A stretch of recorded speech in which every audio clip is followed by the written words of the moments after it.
Je suis née pour un petit pain. La vie à deux, c'est tellement difficile.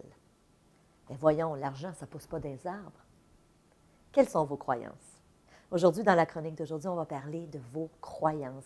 Qu'est-ce que vous avez acheté comme idée depuis toujours qui façonne aujourd'hui votre existence? Alors bonjour, je me présente, je suis Stéphanie Milot, conférencière, auteure. Et pour celles qui me suivez, vous savez que ma mission est de vous aider à améliorer votre vie, autant au niveau personnel que professionnel, en vous donnant une multitude d'outils.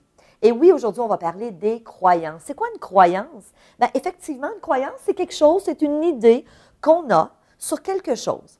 Et souvent, les gens me demandent, ça vient d'où nos croyances, Stéphanie? Alors, c'est très simple. Ce qu'il faut savoir, c'est que vos croyances viennent en premier lieu de vos valeurs. Qu'est-ce qu'on vous a transmis? Qu'est-ce que vos parents ou les gens qui vous ont élevé vous ont transmis comme valeur? Est-ce que vos parents vous disaient qu'effectivement, c'est dur de gagner de l'argent, que la vie, c'est dur, que la vie à deux, c'est difficile? Alors, qu'est-ce qu'on vous a enseigné? Alors, oui, ça vient beaucoup de nos valeurs, mais aussi de notre éducation. Et l'éducation, oui, ça se passe à la maison, mais ça se passe aussi à l'école. Alors, peut-être que vous avez eu un enseignant qui a cru en vous un jour et qui vous a dit, toi, tu es destiné à faire des grandes choses. Si c'est le cas, j'espère que vous l'avez cru. Mais à l'inverse, il y a peut-être un enseignant un jour qui vous a dit, tu es un bon à rien, tout ce que tu touches, tu ne le réussis pas, tu n'es pas bon. Et malheureusement, j'espère que vous n'avez pas acheté cette idée-là. Donc évidemment, oui, ça vient de nos valeurs, de notre éducation, mais en vieillissant, ça continue aussi. On continue à adopter des croyances qui viennent de notre environnement. Alors des gens qu'on fréquente, des choses qu'on entend dans les médias, et ça façonne nos croyances. Donc, évidemment, il faut savoir qu'il y a des croyances qui sont très dynamisantes, qu'on a avantage à entretenir, mais à l'inverse, il y a des croyances qui sont excessivement limitatives. Et je vous invite, je ne sais pas si vous l'avez déjà fait, mais je vous invite à télécharger sur mon site osezvousaméliorer.com le test qui s'intitule « Tester votre aptitude au succès ». J'ai sorti d'ailleurs quelques croyances aujourd'hui pour la chronique de ce test. Évidemment, ce sont des croyances qui sont dynamisantes.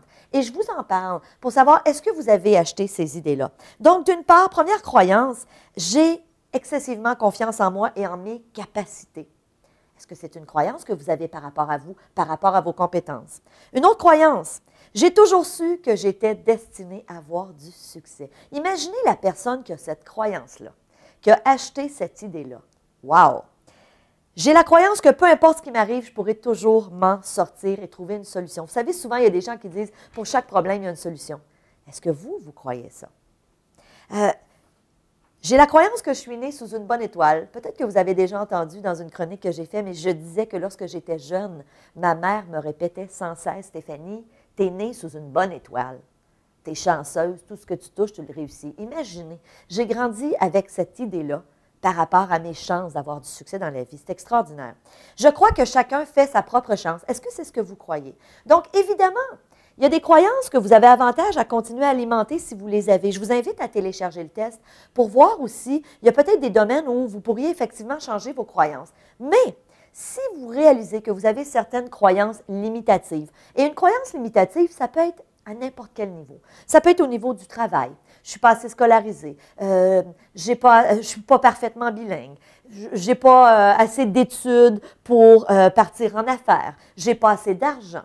L'économie va mal. Donc, ça peut être à ce niveau-là. Ça peut être des croyances par rapport à vos propres compétences. Je ne suis pas assez bon pour faire telle chose. Je ne suis pas assez intelligent. Je n'ai pas un quotient intellectuel assez élevé. Donc, on a une multitude d'idées qu'on peut avoir par rapport à nos compétences, par rapport à ce qu'on croit, à ce qu'on se croit capable de faire.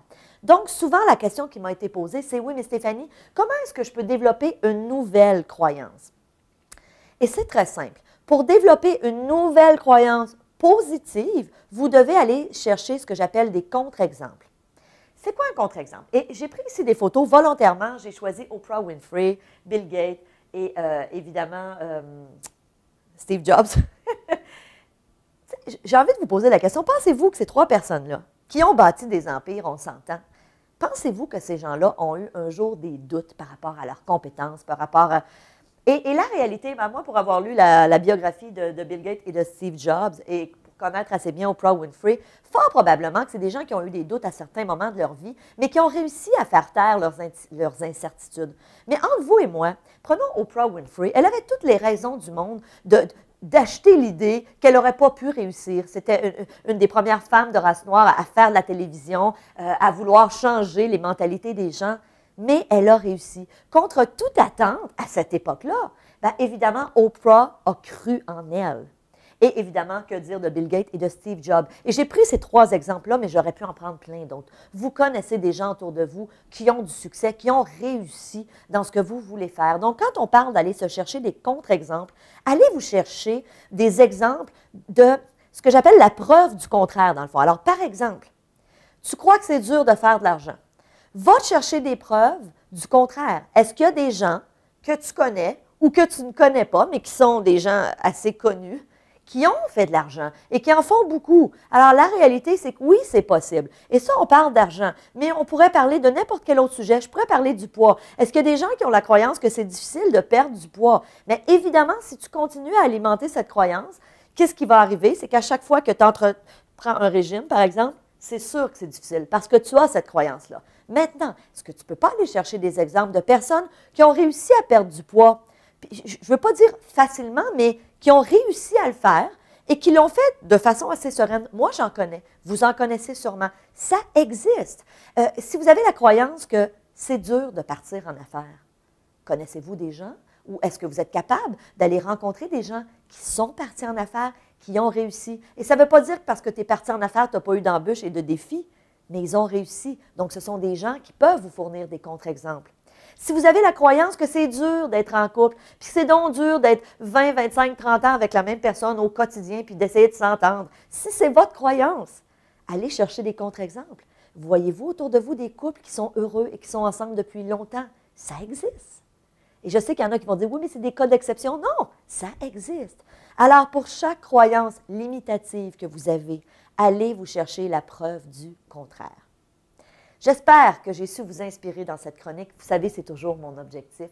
Et j'ai envie de vous dire, si vous avez envie d'aller plus loin, si vous avez envie qu'on se voit encore plus, je vous invite, vous le savez pour celles qui me suivez, j'offre à tous les mois des formations en ligne, des web diffusions. Alors, c'est des formations que vous suivez dans le confort de votre foyer ou encore au travail. Vous êtes en ligne avec moi. Alors, c'est 1 fois par mois. Et là, il y en a une qui s'en vient dans quelques jours. C'est une formation, alors on est près de la Saint-Valentin, donc on est très concept. C'est une formation qui s'intitule « À deux, c'est mieux ». Qu'est-ce qu'on va voir là-dedans? Bien, évidemment, vous l'aurez deviné, c'est une formation qui va parler de la vie de couple. Que vous soyez en couple ou non, hein, parce qu'évidemment, si vous êtes célibataire, on va vous donner des outils pour développer des bons comportements et des bonnes attitudes pour rencontrer l'âme sœur, la bonne personne. Mais évidemment, si vous êtes en couple, on va, dans le cadre de cette formation, faire le bilan de votre vie de couple pour partir sur de nouvelles bases. On va aussi revoir, c'est quoi vos objectifs mutuels, vos objectifs communs. On va apprendre à résoudre aussi des conflits, vous évader aussi des pièges relationnels dans lesquels on est. Hein. Des fois, on est pris au cœur de petits conflits ou encore la routine s'est installée. Donc, on va voir dans cette formation-là plein d'outils pour avoir une vie de couple plus épanouie. Et pour moi, c'est super important parce que je considère que la vie de couple, c'est un gros morceau de notre vie. Et veut pas, quand ça ne va pas dans le couple, ça rejaillit sur toutes les autres sphères de notre vie. Ça rejaillit au travail, ça rejaillit sur nos enfants, sur nos relations externes. Alors, soyez parmi nous si ça vous intéresse. Cette web diffusion à deux, c'est mieux.